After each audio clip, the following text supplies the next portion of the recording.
जब राधिका जी अपने बेटे बहू से परेशान होकर वृद्धाश्रम में रहने आई थी, तब वह बहुत उदास और रोती रहती थी। वृद्धाश्रम के लोग उनको बहुत समझाने की कोशिश करते, लेकिन वह किसी की बात समझती ही नहीं। वह अपने बेटे बहू से बहुत परेशान हो चुकी थी।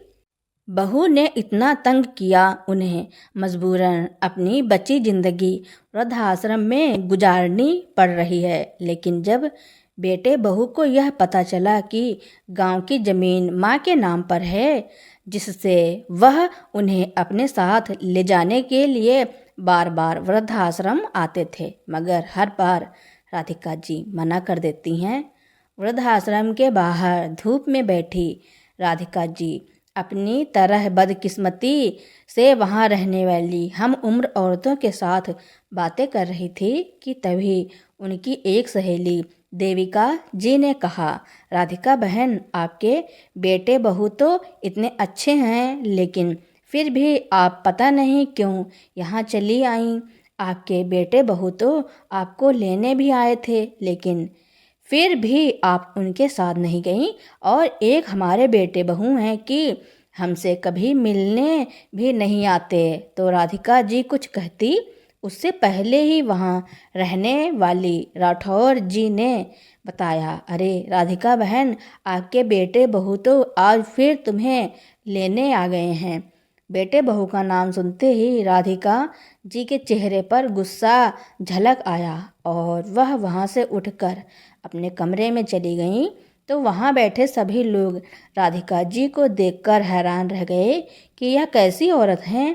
इनके बेटे बहू इन्हें लेने आए हैं और यह उनसे मिलने के बजाय मुंह फेर कर अपने कमरे में भाग गईं। तब तक उनके बेटे बहू भी अंदर आ चुके थे। वह सीधे वहाँ के मैनेजर के पास गए तो मैनेजर साहब उन्हें राधिका जी से मिलने के लिए ले आए। अंदर आए तो राधिका जी अपने कमरे का दरवाज़ा बंद करके बैठी थी। तो मैनेजर साहब ने कहा, माँ जी दरवाज़ा खोलिए, आपके बेटे बहू आपसे मिलने के लिए आए हैं। तो राधिका जी ने साफ इनकार कर दिया। मैनेजर साहब की बहुत रिक्वेस्ट करने पर राधिका जी ने दरवाज़ा खोला तो उनके बेटे बहू अपनी माँ से मिलने अंदर गए और मैनेजर साहब वहीं बाहर बैठ गए। अंदर जाते ही उनके बेटे यश ने कहा, माँ, हो क्या गया है आपको? क्यों नहीं चलना चाहती हमारे साथ? अब तो आपका पोता भी आ गया है, उसे आपकी बहुत ज़रूरत है। अगर दादी के होते हुए पोते को दादी का लाड़ प्यार ना मिले तो यह तो उसके साथ आप नाइंसाफ़ी कर रही हैं। तभी बहू मनीषा ने कहा, और माँ जी, आपको पता है गांव में जो हमारी ज़मीन थी, अब वहाँ तक शहर का विकास हो गया है, तो अब उस ज़मीन की कीमत करोड़ों में हो गई है। बेटे बहू की बातें सुनकर राधिका जी उनका लालच समझ गईं कि वह उन्हें क्यों ले जाना चाहते हैं। उन्हें बेटे बहू पर गुस्सा तो बहुत आया, लेकिन वह उनसे झगड़ा नहीं करना चाहती थी, इसीलिए चुप रह गईं। कमरे का माहौल एकदम से शांत हो गया। तभी मैनेजर साहब अंदर आए और बोले, क्या हुआ माता जी, क्या निर्णय लिया आपने? तो राधिका जी की बहू मनीषा ने कहा, पता नहीं साहब, माँ जी को क्या हो गया है, कुछ भी नहीं बोल रही हैं, ना तो हाँ बोल रही हैं और ना ही ना बोल रही हैं। बेटे बहू बोलते जा रहे थे, लेकिन राधिका जी कुछ नहीं बोली और चुपचाप बैठी रहीं। तो बेटे बहू झुंझलाते हुए वहाँ से उठकर बाहर आ गए और अपनी कार में बैठकर अंदर चले गए।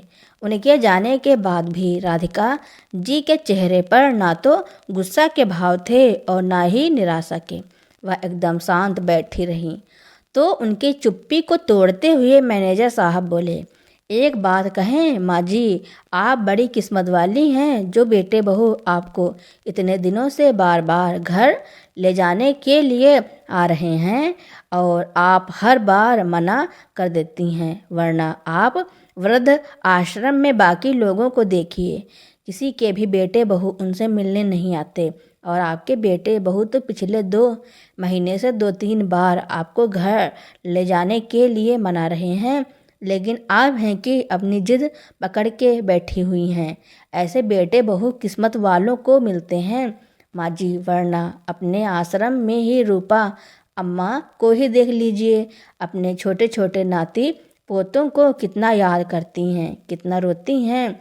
वह उन्हें याद करके हर रोज़ भगवान से यही प्रार्थना करती हैं कि काश उनके बेटे बहू उन्हें किसी भी तरह से रख लें, लेकिन वह अपने घर में रहना चाहती हैं और एक आप हैं जो बेटे बहू के मनाने पर भी घर जाने के लिए तैयार नहीं हैं।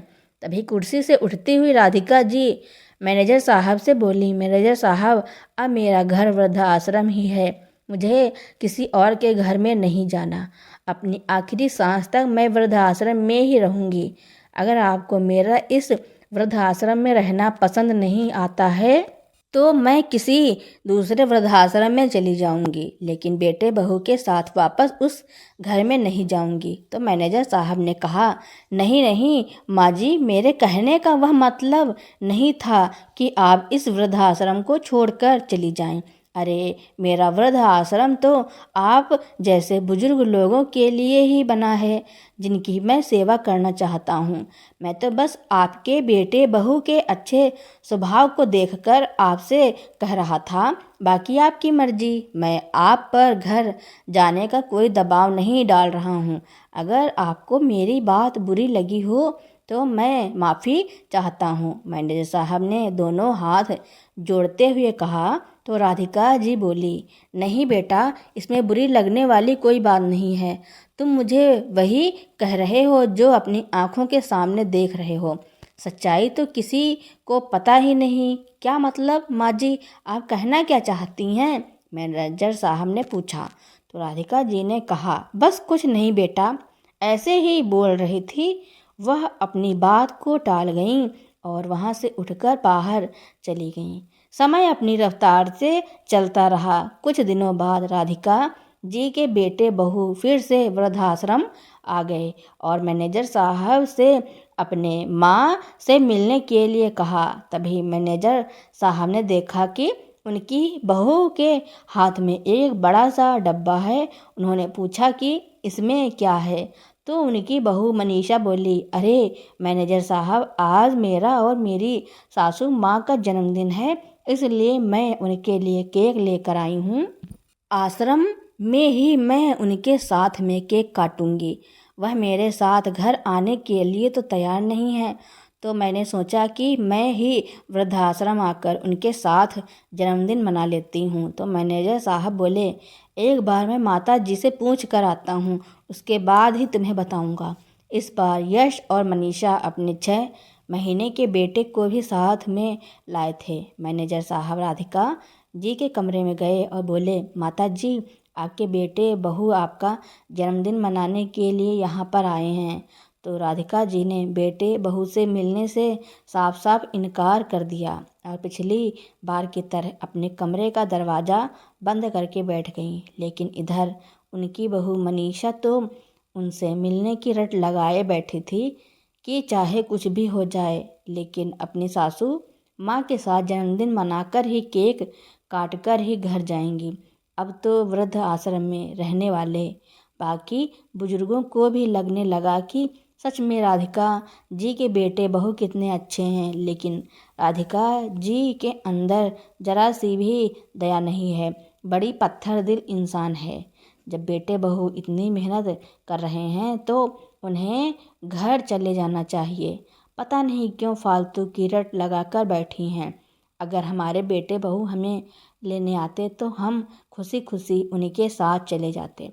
तभी उनमें से एक बुजुर्ग ने कहा, ऐसी भी कोई माँ हुई भला जो अपने बेटे बहू को बार बार आने पर मजबूर कर रही है? तो दूसरे ने कहा, अरे अपने बेटे बहू को तो छोड़िए, राधिका जी तो अपने नन्हे से पोते को भी देखना नहीं चाहती। पता नहीं कैसी दादी माँ हैं जो अपने परिवार से दूर भाग रही हैं। सब लोगों के मुंह से अपने बारे में ऐसी उल्टी सीधी बातें सुनकर राधिका जी कमरे से बाहर आईं और बहू के हाथ से केक का डब्बा उठाकर दूर फेंक दिया और फिर गुस्से में बोली, मैनेजर साहब, मैंने आपको पहले ही मना किया था ना कि मुझे अपने बेटे बहू से नहीं मिलना है। फिर क्यों यह लोग बार बार आकर मुझे परेशान कर रहे हैं। मैंने कह दिया ना कि मेरे ना तो कोई बेटे बहू हैं और ना ही कोई पोता है। मेरे पति के जाने के बाद अब इस दुनिया में मेरा कोई अपना नहीं है। मैनेजर साहब, कह दो इन दोनों से कि दोबारा मुझे लेने यहाँ ना आए। इस बार मैनेजर साहब को राधिका जी का व्यवहार बहुत ही अटपटा लगा और वह राधिका जी से नाराज होते हुए बोले, माता जी, क्यों आप बुढ़ापे में अपनी अकड़ लेकर बैठी हुई हैं। ऐसे भी क्या बात हो गई जो आप अपने बेटे बहू से इतनी नफरत करते हैं। यहाँ सब लोग यह देख रहे हैं कि आपके बेटे बहू कितने अच्छे हैं जो आपका जन्मदिन मनाने के लिए यहाँ वृद्ध आश्रम में भी आए हैं।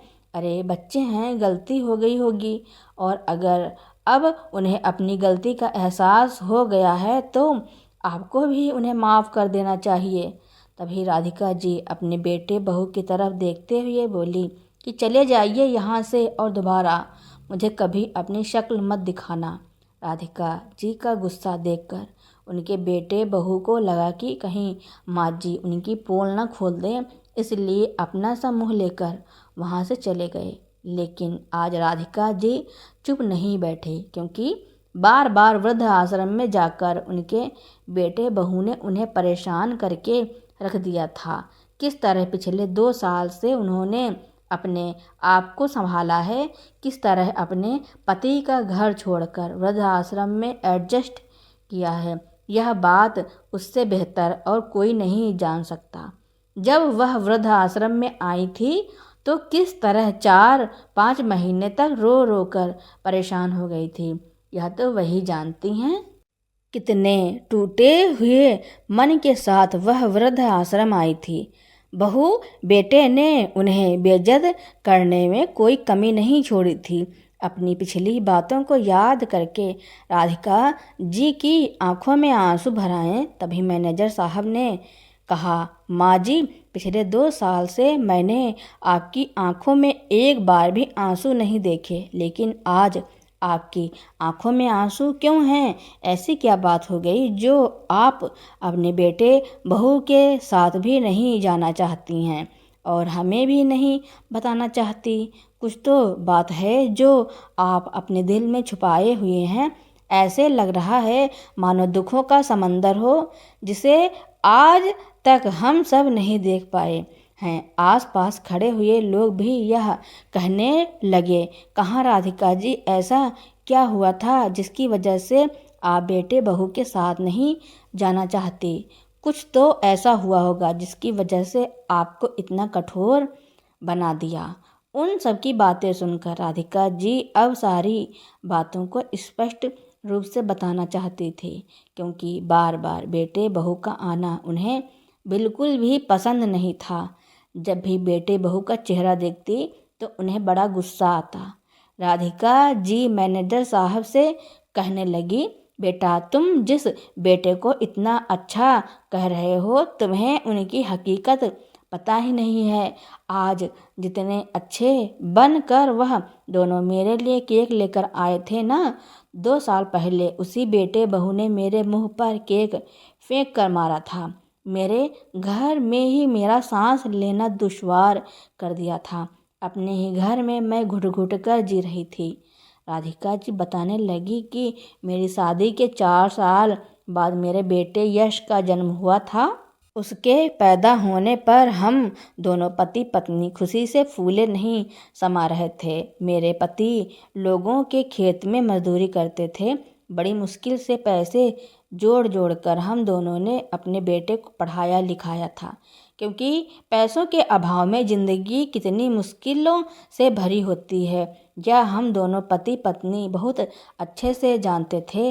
इसलिए बेटे को पढ़ा लिखा कर इस काबिल बनाना चाहते थे कि उसकी अच्छी सी नौकरी लग जाए। एक एक पैसा बचाकर हमने अपने बेटे को पढ़ाया। जब यह शहर पढ़ने गया तो पैसों की कमी बढ़ गई तो मैं भी लोगों के घरों में जाकर झाड़ू पोछा और बर्तन साफ करने का काम करने लगी।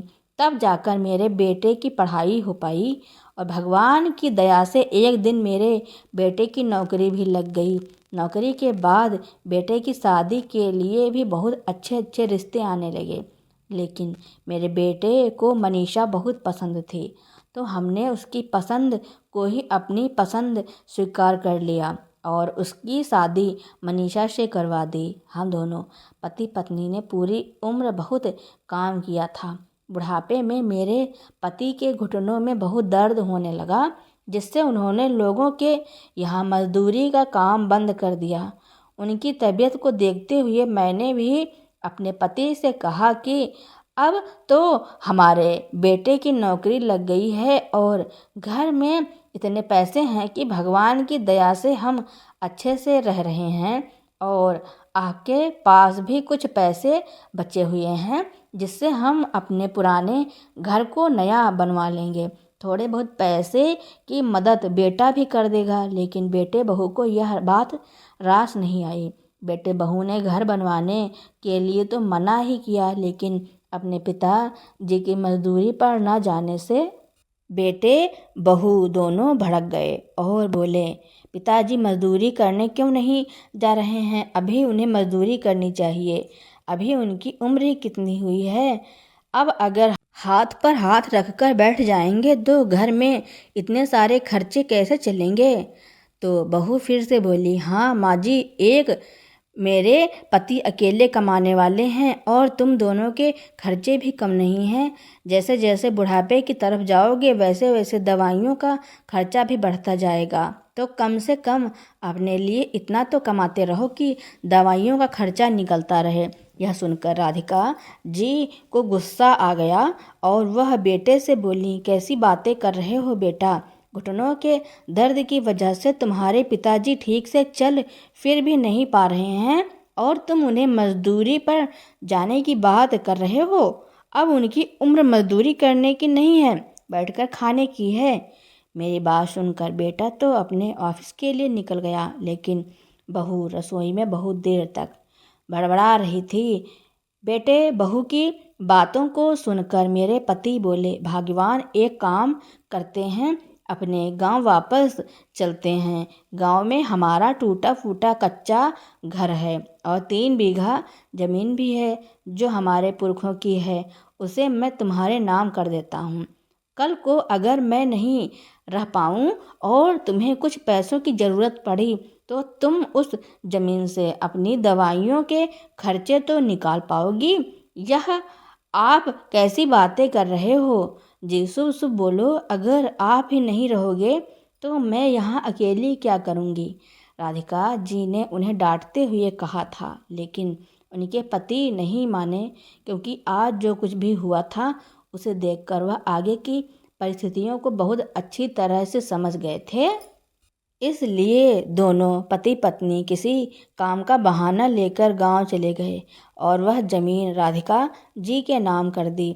और इधर बेटे बहू को इस बात की भनक भी नहीं लगी, बल्कि वह तो उल्टा इस बात से खुश हो रहे थे कि चलो अच्छा हुआ बुढ़े बुढ़िया हफ्ते भर के लिए गांव चले गए। लेकिन गांव से आने के कुछ दिन बाद ही मेरे पति के सीने में दर्द उठा और वह मुझे इस दुनिया में अकेले छोड़कर चले गए। मुझे क्या पता था कि वह बोल रहे थे वह सच हो जाएगा। मेरे पति का मुझे छोड़कर जाना मेरे लिए किसी सदमे से कम नहीं था। मेरा रो रो कर बुरा हाल था। मैं अपने पति के जाने के सदमे से उभर भी नहीं पाई थी कि मुझे मेरे बेटे बहू का दूसरा ही रूप देखने को मिला।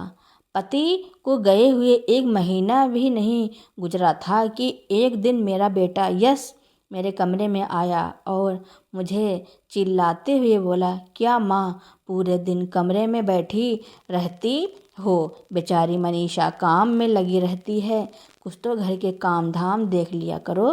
अब जो चला गया है वह वापस तो नहीं आ जाएगा, इसलिए इस कमरे से निकलकर घर के कामकाज में हाथ बटाया करो। बेटे की ऐसी बातों से मैं अंदर तक टूट गई। मन करता कि मैं भी पति के साथ ही उस दुनिया से चली जाती तो अच्छा होता, लेकिन भगवान के सामने किसी की नहीं चलती। बहू के बेरुखे व्यवहार को देखकर मन न होते हुए भी मैं घर के कामों में लग जाती। बेटे बहू को मेरे दुख दर्द से कोई लेना देना नहीं था, वह तो बस अपनी ही दुनिया में मग्न थे। धीरे धीरे मैं भी अपने गम को भुलाकर जिंदगी जीने की कोशिश कर रही थी कि तभी एक दिन बहू ने अपने जन्मदिन की पार्टी रखी और अपनी सारी सहेलियों को घर पर बुलाया। जिस दिन बहू का जन्मदिन था, इत्तेफाक से उसी दिन मेरा भी जन्मदिन पड़ता था। घर का सारा खाना भी मैंने ही बनाया था। बहू की सारी सहेलियां घर पर आ गई थी।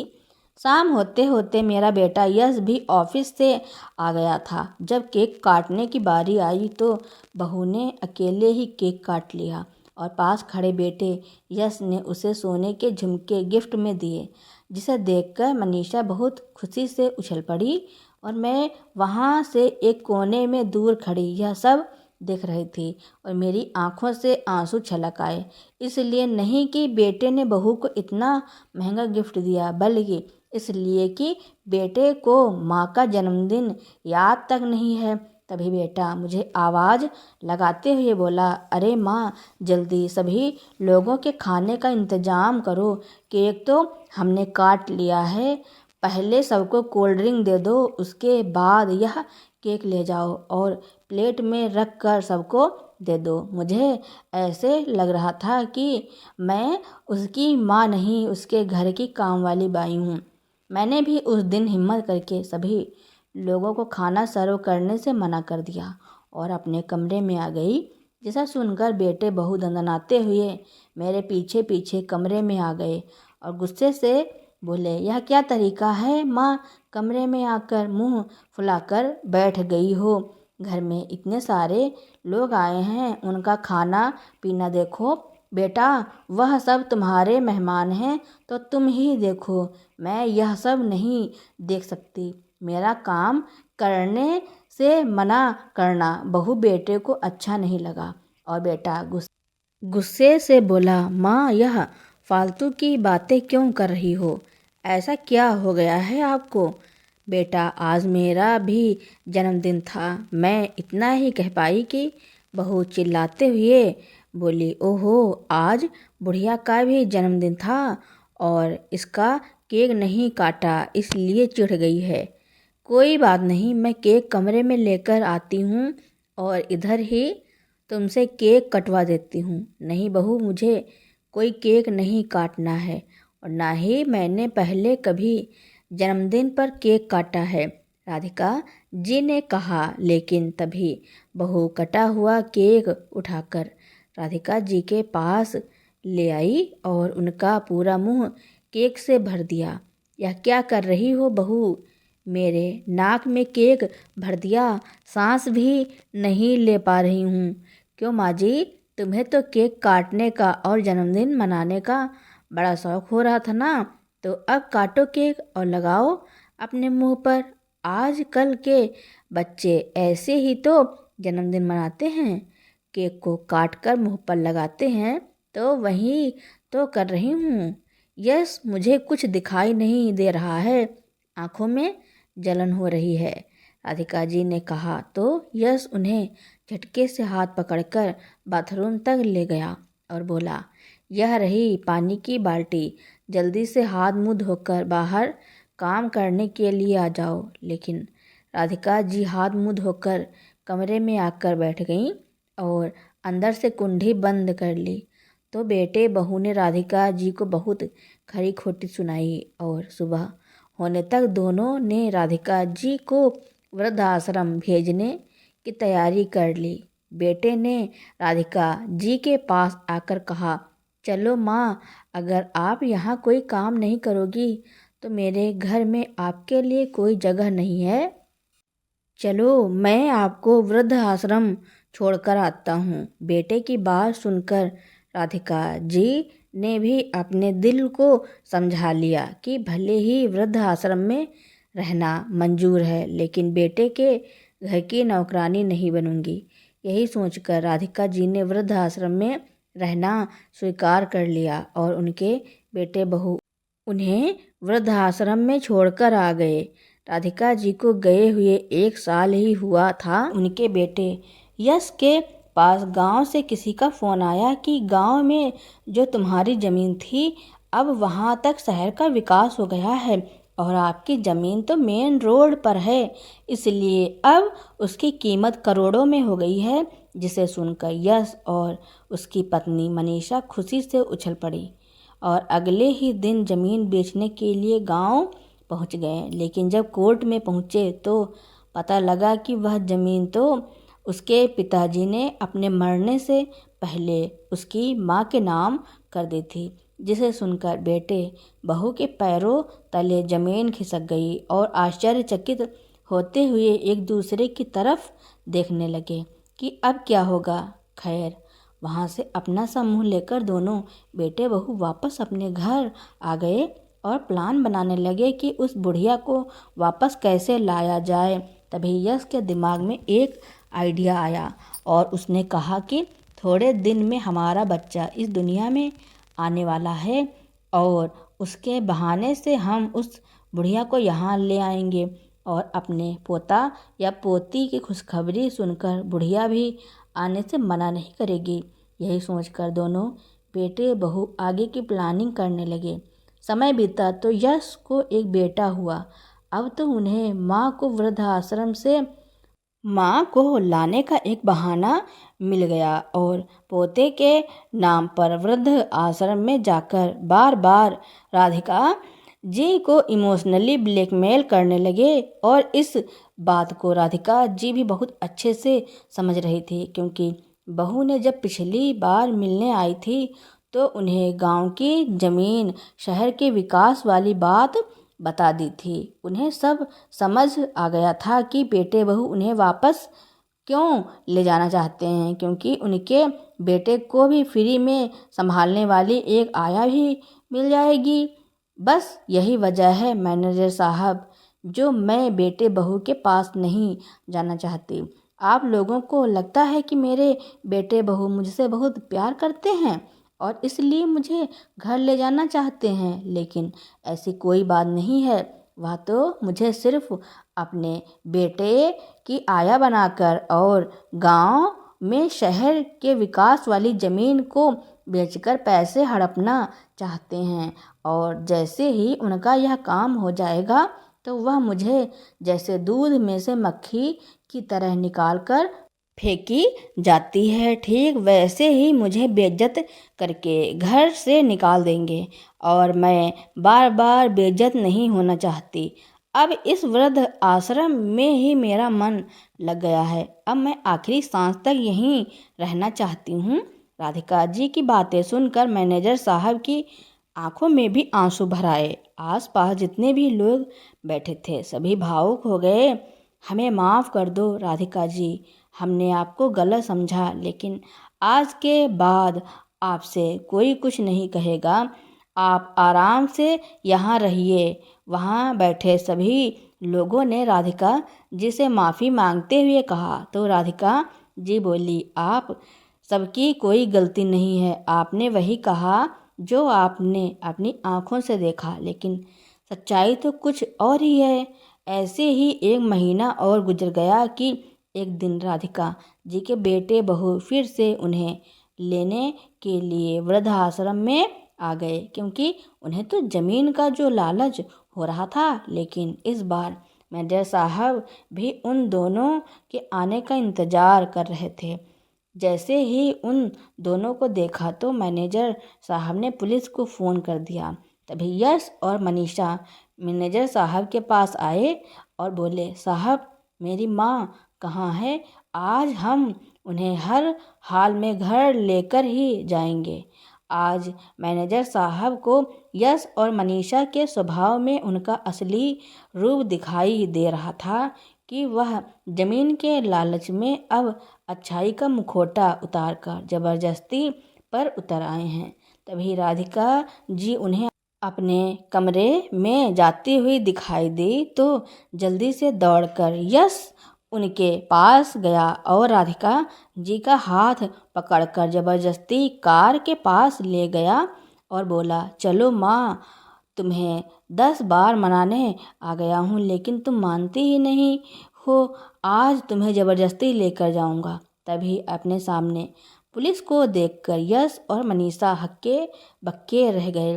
तभी पीछे से मैनेजर साहब ने कहा, इंस्पेक्टर साहब, मैंने ही आपको फ़ोन किया था, गिरफ्तार कर लीजिए इन दोनों को।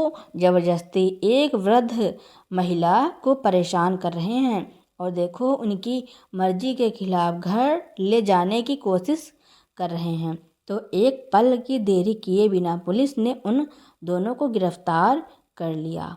तो यश ने चिल्लाते हुए कहा, माँ, यह तुम सही नहीं कर रही हो। करोड़ों की ज़मीन लेकर कहाँ जाओगी? और वैसे भी तुम्हारे पैर तो अब कब्र में लटके हुए हैं। आज नहीं तो कल वह ज़मीन तो मेरी ही होगी। फिर देखता हूँ कौन रोकता है मुझे वह ज़मीन लेने से। तो राधिका जी ने कहा, बेटा, तुम्हारी नीयत तो मुझे पहले ही पता चल गई थी, इसलिए कल ही मैं उस ज़मीन को बेचने के लिए गांव जा रही हूँ और उसके सारे पैसे इस वृद्ध आश्रम में लगाऊंगी, क्योंकि तुम्हारे जैसे नालायक बेटे इस दुनिया में बहुत हैं जो अपने माँ बाप को घर से बेघर कर देते हैं। उन्हीं के लिए इस वृद्ध आश्रम में और कमरे बनवाऊंगी। जितने भी पैसे आएंगे पूरे पैसे वृद्ध आश्रम में ही लगाऊंगी, लेकिन तुम लोगों को एक फूटी कौड़ी भी नहीं दूंगी। माँ, तुम ऐसा नहीं कर सकती, बेटे, बहू ने चिल्लाते हुए कहा। तो राधिका जी ने उनकी एक न सुनी और इंस्पेक्टर से कह दिया, साहब, ले जाइए इन्हें मेरी नज़रों के सामने से। तो इंस्पेक्टर साहब उन्हें लेकर चले गए और अगले ही दिन राधिका जी अपने गांव की ज़मीन बेचकर वृद्ध आश्रम में और कमरे बनवाने के लिए पैसे दे दिए।